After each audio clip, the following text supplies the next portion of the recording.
Bonjour à tous et merci d'être avec nous. Je suis Sylvain Dadril de Merlin et Léonard et j'ai avec moi Gaël Bezin de Placo Saint-Gobain. Bonjour.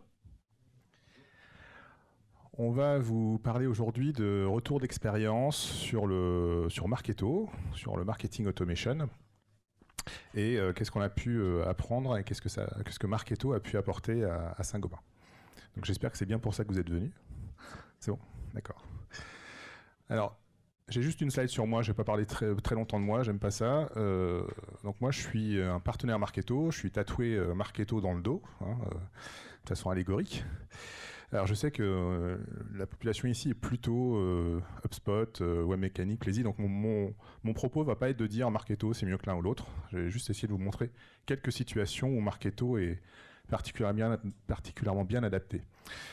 Donc pourquoi Merlin et Léonard? Parce qu'on essaie d'apporter de la magie et du génie à votre marketing, tout bêtement. On utilise nous-mêmes Marketo depuis 2012, on essaie de repousser les limites toujours plus loin. Et notre ambition quand on va chez un client comme Placo, c'est de rendre les gens autonomes. Donc aujourd'hui, Gaël est relativement autonome sur Marketo, très autonome. J'anime aussi tous les vendredis matins les Marketo Office Hours, c'est 1 heure de support gratuite sur Marketo pour tous les clients français de Marketo. Voilà. Alors, quand Michel m'a demandé d'animer une masterclass Marketo en 20 minutes, je me suis dit, waouh, comment on va faire, sachant qu'une formation sur Marketo pour rendre quelqu'un comme Gaël autonome, ça prend entre 5 et 10 jours, faut pas se leurrer. Donc je me suis dit, avant de me lancer sur les bonnes pratiques autour de Marketo, je vais vous donner ma propre vision de l'inbound marketing, puisqu'on est quand même à l'inbound marketing. Et pour ça, je vais vous l'illustrer sur la façon dont j'ai rencontré ma femme. Donc quand j'étais étudiant en école d'ingé et qu'on allait en soirée avec mes amis masculins, j'avais pas mal de mes potes qui avaient comme méthodologie de se dire en soirée, bon, il y a à peu près 50 filles dans la soirée, je vais toutes les aborder une par une, et puis dans la masse, il y en a bien une qui va dire oui. Voilà, donc c'était la méthode un peu bourrine, enfin très bourrine même, qui était en vogue dans les années 90, alors je sais pas si c'est toujours en vogue. Maintenant, on fait du Tinder, on swipe. Le message n'était pas très personnalisé, c'était on comptait sur la masse pour avoir une conversion. Donc vous voyez où je veux en venir, on était plutôt dans le push. Ma stratégie à moi, ça a été de me dire cette soirée-là qu'il y avait une demoiselle qui me plaisait bien. Donc je suis allé me placer à côté d'elle. J'ai attendu qu'elle m'adresse la parole, heureusement elle l'a fait. Et puis, j'ai essayé de la faire parler pour découvrir quelles étaient ses passions. Alors, Gaël n'est pas ma femme, je vois que certains commencent à se demander si... Non, on n'est pas mariés. Donc, on a discuté comme ça toute la soirée, on a dansé, on a bu des verres. Et puis, comme un gros naze, j'ai oublié de prendre ses coordonnées à la fin de la soirée. Alors, coup de chance pour moi, j'avais bien fait mon travail. Elle m'a écrit quelques semaines plus tard en me disant tiens, on avait commencé à discuter, j'aimerais bien qu'on continue. Je suis en stage en Belgique. Et donc, on pouvait pas se voir. Donc, on a commencé une relation épistolaire. On s'est écrit à l'ancienne avec des lettres et des crayons. Et donc, pendant 6 mois, on a fait ce qu'on appelle du nurturing. C'est-à-dire qu'on a développé la relation, on a approfondi la relation, on a vu quelles étaient nos valeurs, notre vision de la vie. Et 6 mois après, quand on s'est revus, naturellement, ça s'est fait. Voilà. Donc, ce que je veux vous dire par là, c'est que pour moi, l'inbound marketing, c'est vraiment une façon d'être, une façon de vivre, et ça permet de développer une relation plutôt durable avec vos clients, puisque aujourd'hui, ça fait 27 ans qu'on vit ensemble, et on a fait de l'upsell puisqu'on a 2 enfants. Donc voilà. Voilà ma vision du marketing sortant versus du marketing entrant. Alors, je reviens un peu sur des choses les plus terre à terre sur Marketo. Je ne sais pas si vous connaissez bien Marketo. Assez souvent, on dit que Marketo, c'est pour les grands comptes. Alors c'est vrai, on va voir, dans le cas de Placo Saint-Gobain, qu'il y a certaines situations où c'est particulièrement adapté, notamment pour les grands comptes multinationaux et multimarques, mais pas que. Aujourd'hui, j'ai à peu près la moitié de mes clients que je déploie qui sont des startups, ou des PME qui désirent démarrer sur le marketing automation. Donc je ne vais pas vous dire que Marketo c'est idéal dans toutes les situations, c'est pas mieux, c'est pas moins bien que Webmecanic ou Plazy ou HubSpot. Il y a juste certaines situations où Marketo est plutôt bien adapté. Alors excusez-moi pour l'icône qui a sauté, je ne sais pas ce qui s'est passé. Il y a un petit carré blanc. Donc Marketo c'est particulièrement bien adapté quand vous souhaitez faire un marketing qui nécessite d'avoir beaucoup de données sur vos clients, au niveau de la personne, au niveau de la société, mais aussi, par exemple, au niveau des produits, des services que la personne a achetés, pour faire, par exemple, des campagnes de cross-sell ou d'upsell. Je veux... Ouais, prenez des photos, parce qu'apparemment, on n'aura pas les slides. Alors, il faut faire des photos. Et je vous donne mon droit à l'image, donc allez-y, vous pouvez me prendre en photo. Donc, si vous souhaitez faire des campagnes de type préparation des renouvellements des contrats, ou tel client a acheté le produit numéro 1 et j'aimerais lui vendre le produit numéro 2. Marketo est vraiment très adapté pour ça, puisque vous pouvez étendre la base de données Marketo, facilement intégrer depuis le CRM ou un dataware les données métiers, et faire des ciblages ou des ciblages en temps réel sur ces données. Un deuxième cas où ça fonctionne très bien, c'est quand vous avez des cycles de vente assez longs. C'est-à-dire vous avez une première phase d'acquisition de vos prospects sur votre site qui convertissent, et puis ensuite il faut rester en relation pendant assez longtemps. Par exemple, dans le monde de l'immobilier, vous allez faire une visite en agence parce qu'il y a un bien qui vous intéresse, et souvent on passe ensuite sur une période de 6 mois, 9 mois, 1 an, dans lequel il ne se passe pas grand-chose, et puis vous allez vous réactiver parce que le projet d'achat devient plus pressant. Et donc Marketo est assez adapté pour vous permettre de raconter des histoires, d'occuper le terrain, donc les fameux 6 mois que j'ai passés avec ma femme, pour rester présent dans l'esprit de votre prospect, à condition que vous fassiez le bon contenu qui amène les gens vers votre offre.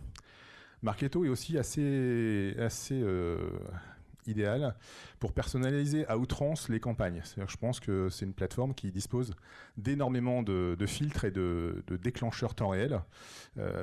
Il y en a vraiment énormément, donc on peut faire des campagnes qui sont vraiment très, très personnalisées. L'intégration de Marketo avec les CRM est aussi assez poussée. Donc, c'est-à-dire que vous pouvez envoyer vers vos commerciaux beaucoup de valeur ajoutée et beaucoup d'informations sur là où vous en êtes de la discussion avec votre prospect. Et vous pouvez permettre à vos sales de facilement agir sur la campagne. Par exemple, un cas classique, les commerciaux rentrent de rendez-vous commercial et ont découvert qu'il y avait un de vos concurrents dans la place. Le marketing peut préparer un nurturing, une histoire à raconter spécialement pour ce cas-là, pour ce concurrent-là.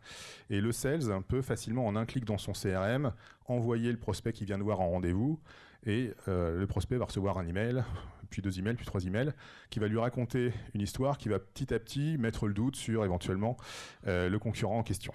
Voilà. Donc à faire de façon subtile, bien sûr.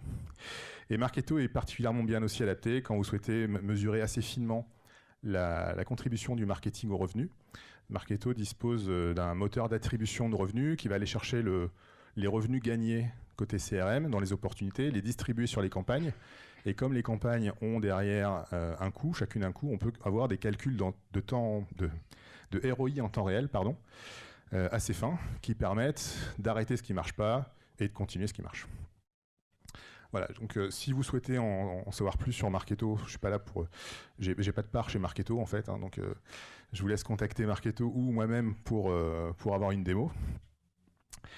Ce que je me suis demandé, c'est qu'est-ce que je pouvais vous dire assez rapidement sur qu'est-ce qu'on a appris chez Saint-Gobain. Alors quand on démarre un projet de marketing automation dans une société comme Saint-Gobain, qui regroupe beaucoup de marques qui ont été achetées au fil du temps, et beaucoup de pays. Hein, donc vous connaissez peut-être Isover, Placo, Weber, Point P, CDO, enfin toutes ces marques qui font partie du groupe.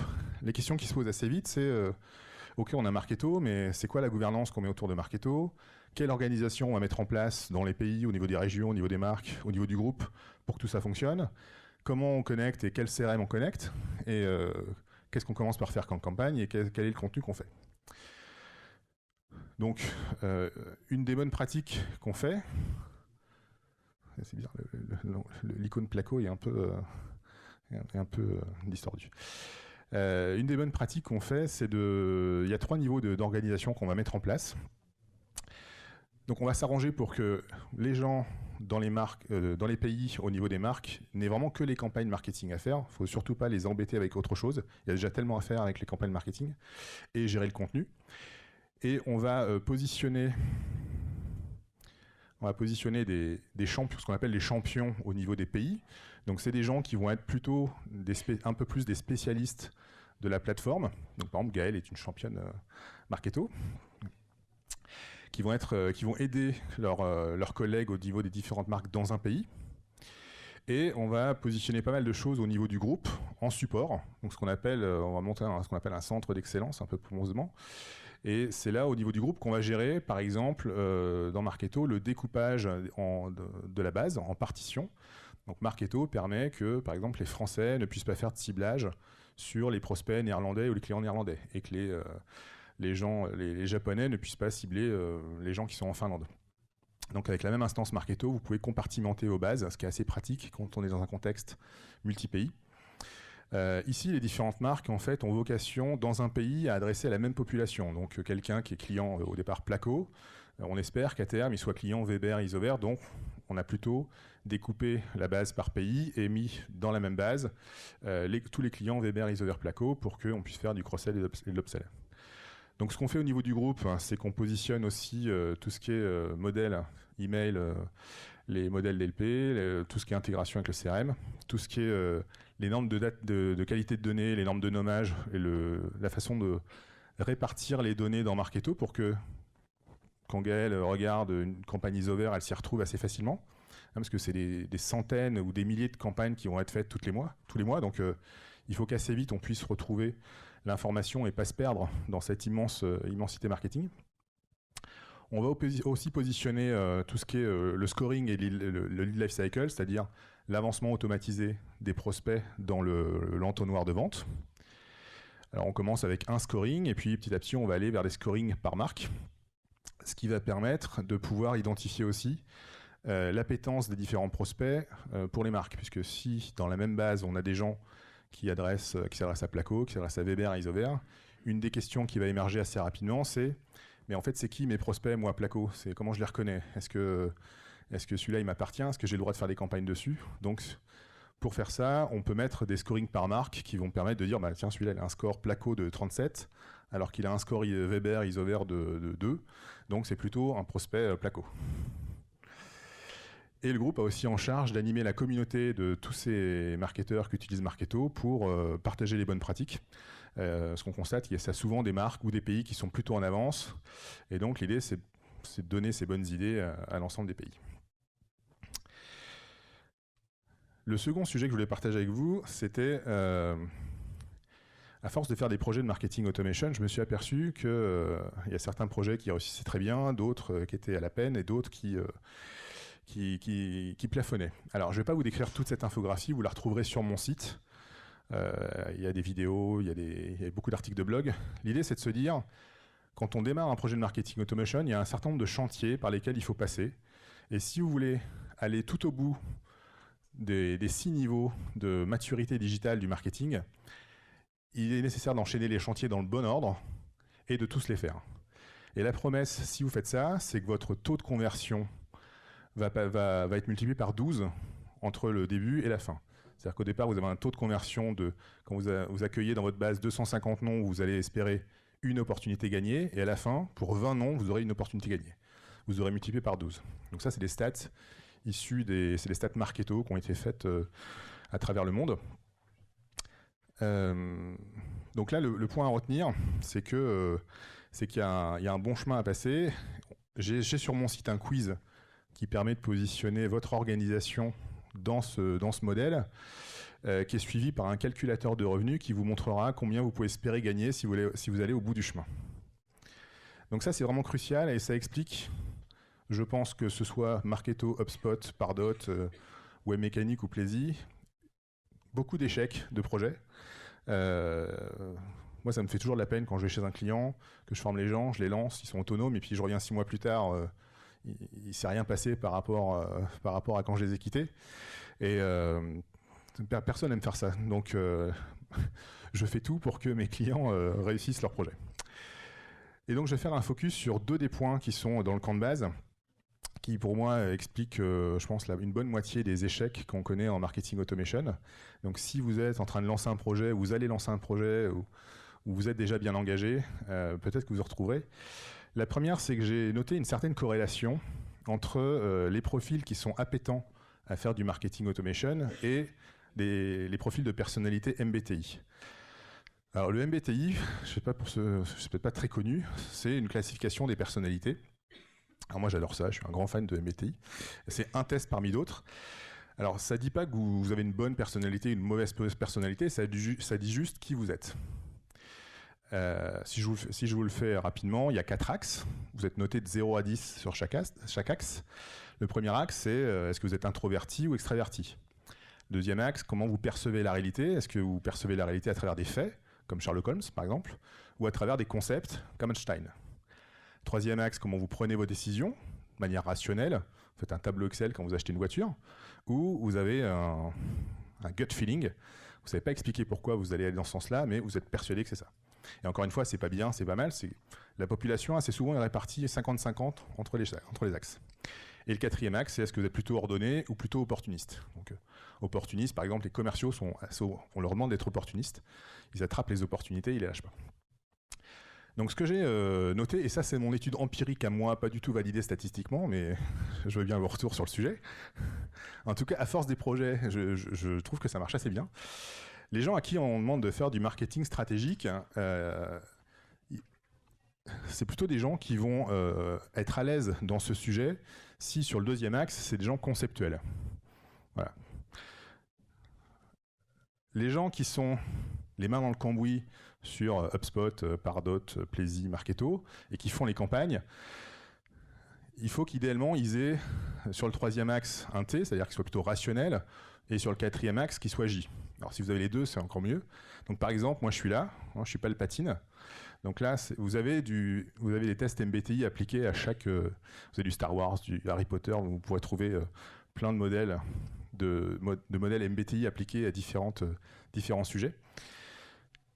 Donc c'est vraiment le drame quand en début de projet, on se dit, ok, on a acheté Marketo, qui va faire du Marketo?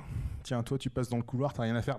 Tu vas faire du Marketo, et puis en fait, on se rend compte que cette personne, elle a une personnalité qui n'est pas du tout adaptée. Imaginez que vous recrutiez demain un comptable dans votre société ou un commercial. On se doute bien qu'on ne prend pas le premier venu dans le couloir.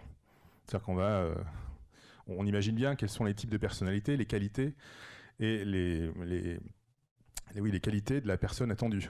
Et le marketing, bizarrement, c'est encore un département où on se dit tout le monde peut faire ça.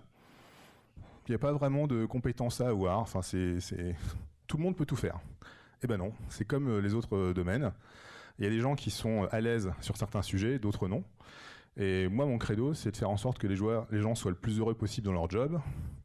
Donc pour ça, il faut qu'ils soient dans un job où c'est plutôt facile pour eux, grâce à leur personnalité. Et si c'est facile pour eux, s'ils sont heureux dans leur job, ils seront plutôt successful. Voilà. Donc le troisième point, c'est les gens qui vont plutôt être dans la créa, c'est-à-dire rédiger des emails ou faire des beaux templates. Donc ça, c'est des gens qui sont sur le troisième axe, plutôt dans l'empathie, avec, donc pas côté rationnel, plutôt côté F. Voilà.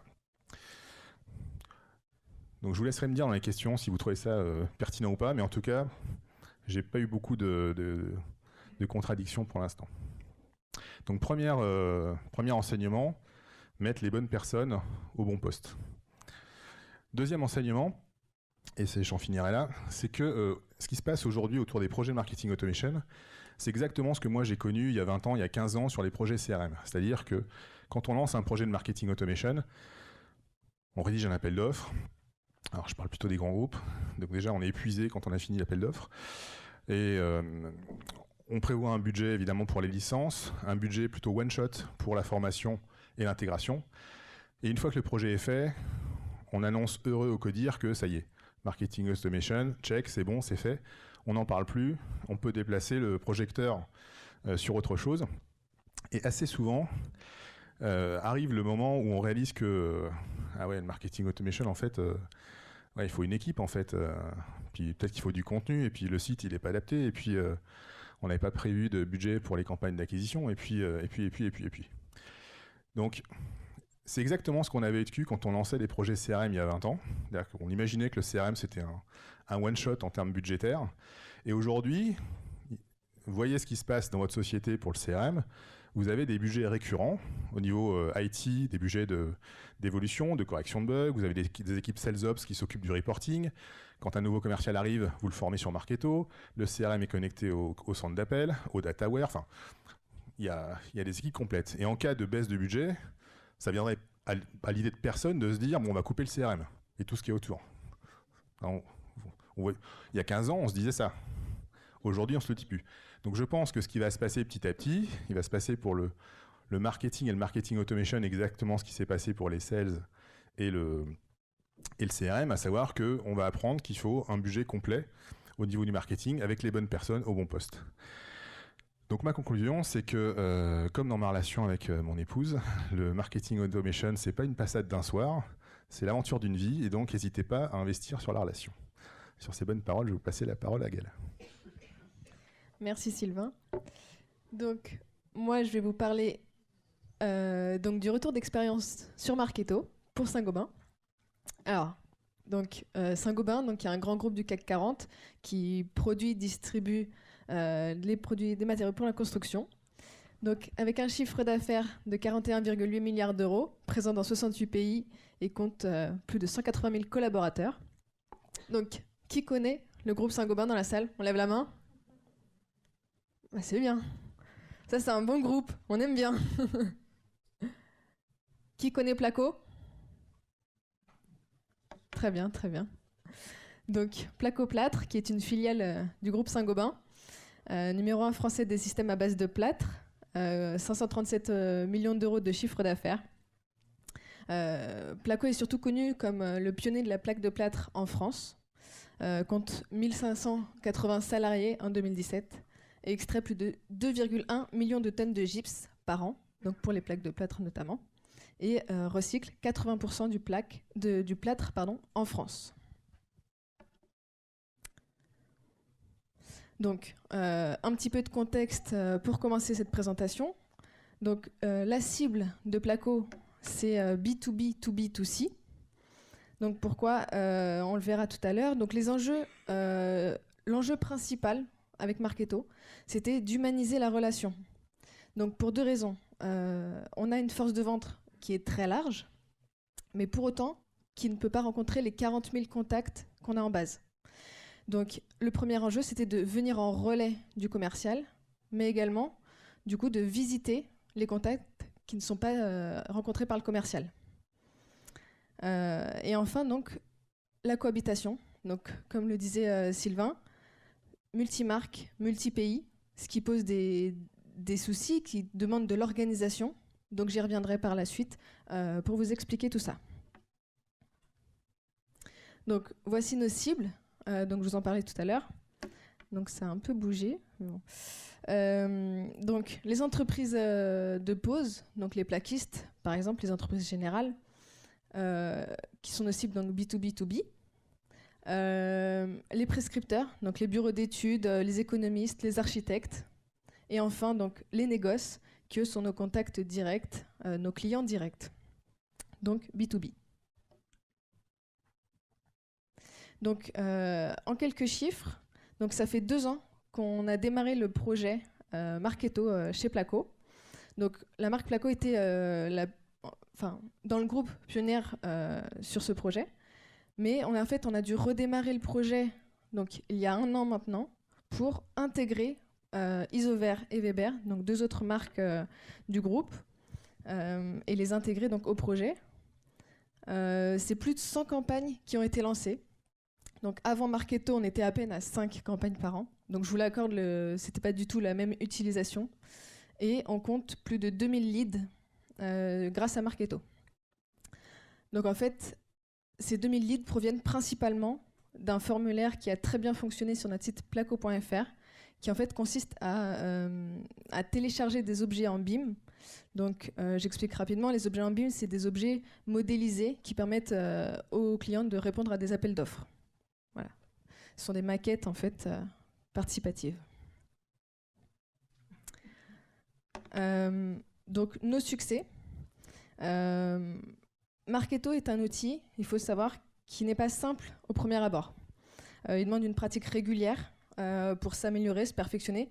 C'est pourquoi pour mener à bien en fait, le projet, dans un premier temps, on a cherché à intégrer toutes les équipes de marketing.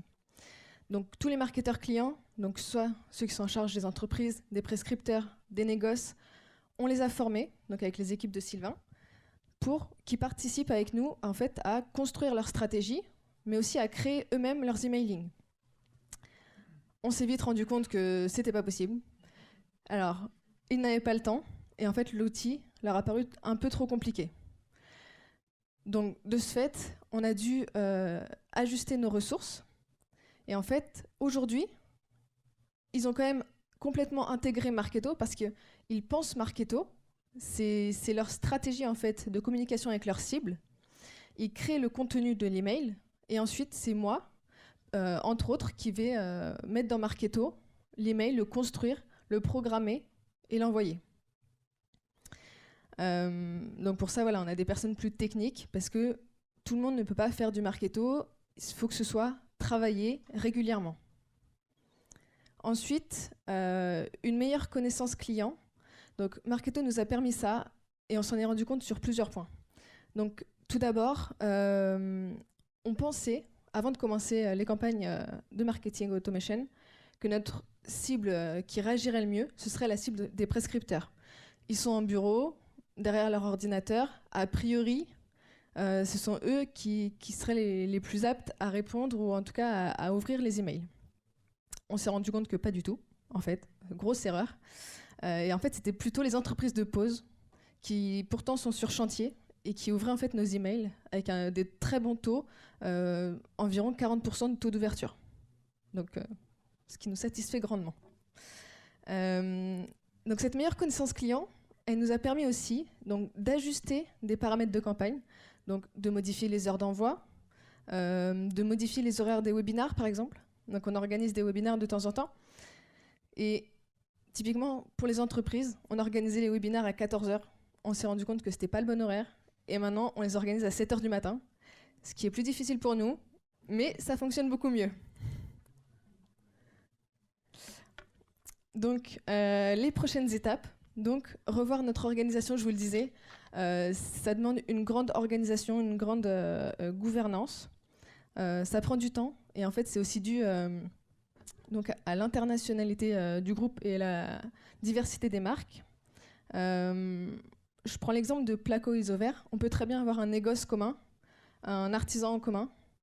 Donc le premier point, c'est que ce client ne doit pas recevoir 2 fois la même information, mais il ne doit pas non plus être surchargé. Donc en fait, là, ça nécessite une gouvernance, aujourd'hui qu'on n'a pas vraiment mis en place.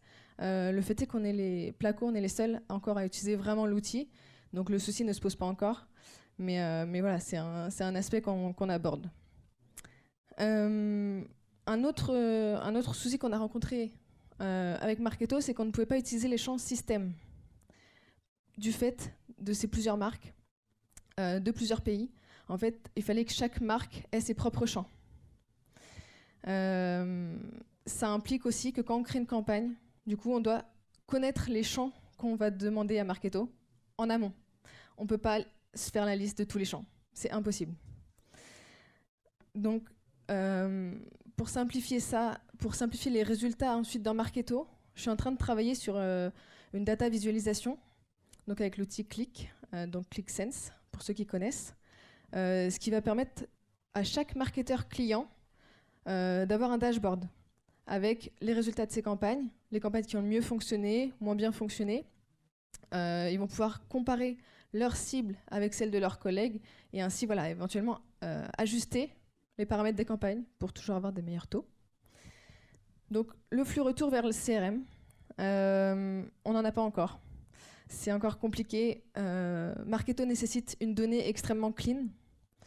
Donc c'est pour ça qu'aujourd'hui, la donnée est bloquée pour nous dans Marketo, ce qui est frustrant parce que du coup, on ne peut pas aller au bout de l'outil.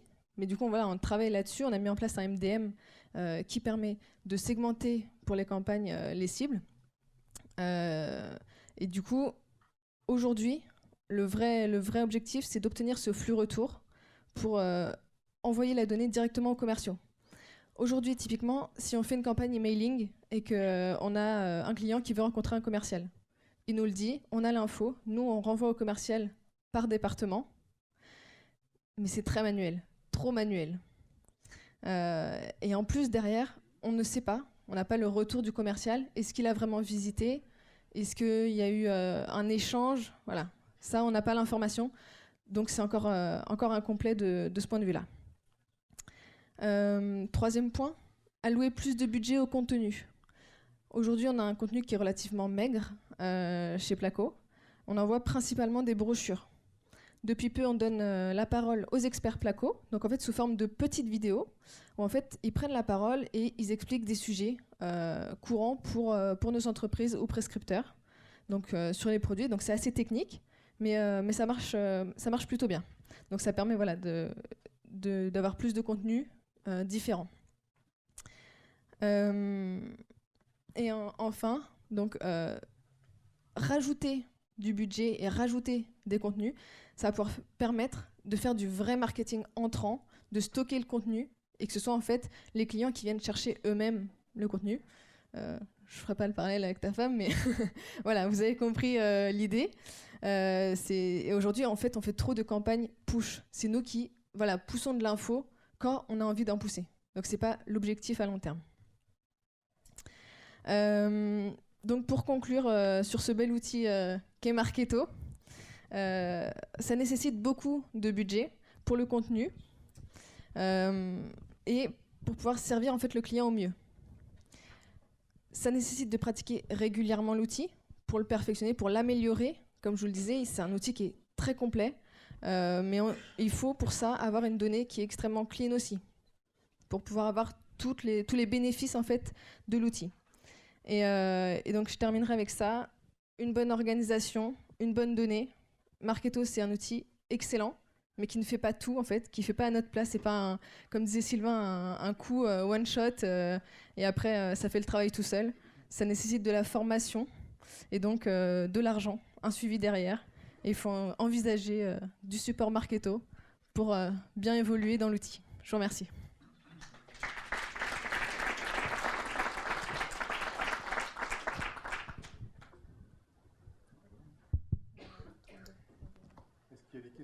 Oui, merci. J'aurais une question pour chacun d'entre vous. Sylvain, est-ce que vous pensez que Marketo marche aussi pour les célibataires? Alors la question sérieuse, madame, effectivement, on sent que c'est un processus très complexe de mettre en place un Marketo dans une grosse structure comme celle de Placo. 2000 leads versus 3 cibles, donc prescripteurs, négoce et puis poseurs.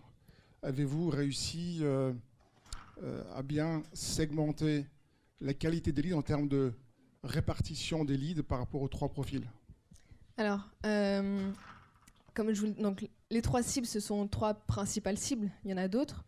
Après, pour répondre plus directement, les 2000 leads dont je parlais, principalement, sont dus à un formulaire, donc comme je l'ai expliqué sur placo.fr. En l'occurrence, ça concerne une cible, donc principalement les entreprises. Et voilà, pas les autres cibles parce que les négoces ne sont pas intéressés par ces objets BIM en fait, qui sont des objets de modélisation. Ce sont des maquettes interactives pour les différents acteurs en fait, sur un chantier. Donc voilà, ça ne va pas intéresser les négoces. Donc ces leads-là ne correspondent pas à cette cible. Voilà. Après, l'objectif, c'était pas forcément chez vous d'acquérir beaucoup de leads, puisque en fait, Placo fait partie de ces entreprises qui connaissent bien son marché. Et donc l'idée, c'était quand même de prendre la parole assez régulièrement au début, comme premier objectif. Et donc ça, c'est plutôt atteint. Une question ? Alors, la conversion en client et le coût d'acquisition en client. Est-ce qu'on en est là ? Alors, malheureusement, on n'en est pas encore là. On n'a pas tous ces chiffres. On n'a pas de résultats, en fait, vraiment, à vous donner là. Parce que c'est quand même le début. Je ne sais pas, qu'est-ce que tu vas ajouter quelque chose ? Alors, pour vous qui êtes peut-être dans des startups ou des PME, ça vous paraît extrêmement long, mais c'est la vraie vie des grands comptes. Hein, faut pas se leurrer. J'ai jamais fait un projet dans un grand compte multimarque, multi-pays où en 6 mois on a des résultats phénoménaux. Parce qu'en fait, on est juste confronté au processus interne de l'entreprise qui fait qu'avant de lancer Marketo, on travaille avec la DSI pour faire les études d'impact, on fait des specs. Voilà, alors que quand je déploie dans une startup, en 5 jours, c'est fait, c'est connecté avec le CRM, on fait la première campagne. Bon, voilà, c'est juste la vie des grands comptes qui est comme ça. Et on ne peut pas juste faire reset sur l'organisation. Il y a tout un tas de processus, sécurité et process qu'on passe. Donc, Placo, on est au début de son parcours, enfin dans l'infographie que je vous ai montré, ils sont au début, ils ont des premiers résultats. L'important, c'est d'avancer, quoi.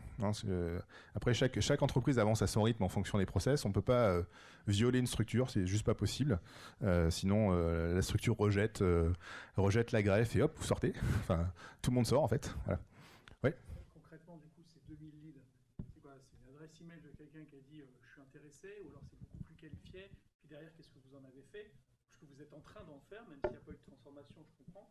C'est des cycles de vente qui doivent être assez longs. Mais en gros, voilà, les 2000 leads, vous en avez fait quoi? Où est-ce que ça bloque? C'est-à-dire que vous les avez donnés aux commerciaux, puis les commerciaux derrière, vous ne savez pas monitorer ce qu'ils en font, s'ils en font quelque chose, juste l'après-vie la vie de ce qui se passe après la réception de ces leads. D'accord. Alors, donc concernant ces 2000 leads, effectivement, on a demandé dans le formulaire une adresse email, des coordonnées. Et en fait, quelques semaines après, ils recevaient un email. Est-ce que vous souhaitez rencontrer un commercial? Donc, ils avaient le choix et on en a une centaine qui ont vraiment été rencontrés et qui sont rentrés dans nos bases en étant vraiment très qualifiés. Et voilà. Donc, si j'ai bien compris, donc vous avez emailé une base pour les envoyer sur la landing page où ils ont rempli un formulaire. Comment est-ce que vous avez créé cette première base de données d'adresse mail à qui vous avez envoyé les mails? C'était avant moi. En fait, c'est une des premières étapes du projet. On parcourt toutes les bases de données, et il y en a beaucoup, c'est des bases de données historiques. Donc on extrait de tout le CRM, on fait une grande fusion, un peu de data quality, et puis en fait on charge Marketo, puisque pour l'instant le premier chargement a été fait sans que Marketo soit connecté au CRM. Donc depuis, il y a le MDM qui est connecté, mais au départ, voilà, ça peut être des bases Excel, un fichier Excel, une base CRM, le cahier des commerciaux. Enfin voilà, c'est exactement comme quand on commence un projet CRM. Parfois, c'est assez tragique, mais il faut bien commencer, quoi. Vous n'avez pas fait appel à un fournisseur de données, par exemple? Non, enfin non, il n'y a pas eu de. Que en interne, vous avez. Oui.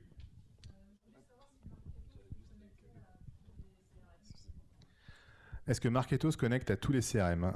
Alors, il y a 2 intégrations et bientôt 3 intégrations natives qui sont prévues avec Salesforce, Microsoft Dynamics et bientôt SAP CRM. Donc, quand je parle d'intégration native, c'est que c'est du paramétrage. On échange des codes d'identification et puis en une journée, c'est connecté et ça commence à se déverser.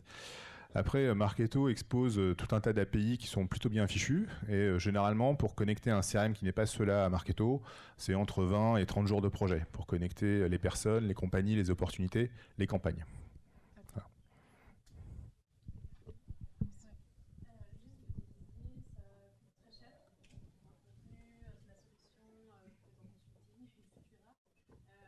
Non, pas en consulting.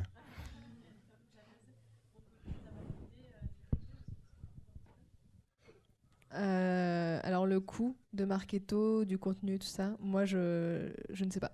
Donc je peux pas vous répondre là-dessus, je ne sais pas du tout. Ouais, moi non plus, j'ai pas accès à la facture Marketo. Non, mais c'est vrai, je suis pas Marketo, donc je peux pas savoir. C'est un secret jalousement gardé. Non, honnêtement, je.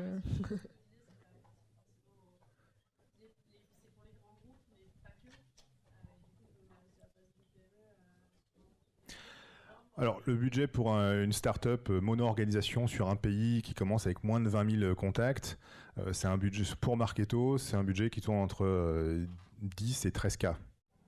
Voilà, annuel. Et un coût de formation qui peut être entre 5 et 10K, qui peut être pris en charge par votre OPCA. Voilà. C'est hors contenu, oui. Alors après, les stratégies de contenu, il y a, ça va de ça à ça. Donc là, je suis moins à l'aise pour parler de contenu parce que c'est pas mon sujet. Donc il y a des gens bien plus compétents que moi pour en parler, je pense, dans d'autres sessions. Dernière question et on arrête.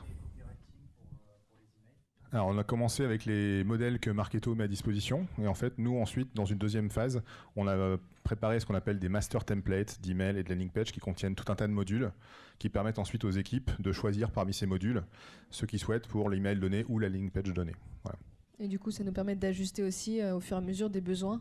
On a une agence qui nous fait nos modules en fonction de ce qu'on demande. On vous remercie beaucoup pour votre attention. Merci beaucoup.